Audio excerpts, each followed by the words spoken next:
Hello mga friend, lakad tayo pa uwi. Hindi po ako nagbike. Alam niyo kung bakit? Siyempre umuulan. Tapos, baka ipalisin na yata dito sa Japan yung naka-helmet kahit nagbabike. O di ba bongga? So bibili lang ako ng ganyan, mag-helmet pa ako. Magbabike. Tapos yung helmet mo, siyempre, parang personal mong gamit yun. Diba? Kasi, syempre, ulo ni ganito, ulo ni ganyan, no? Diba? So, yun. Kaya, hindi rin ako may tao sa likod. Wala. So, hindi rin ako nag-bike.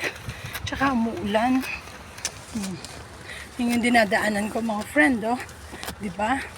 Mas lalo doon, walang ilaw doon. Pero, safety naman. Kung tatanungin mo, sa sasakyan, meron naman, matibay yan. Kasi paano ko natibay, na lamang matibay yan?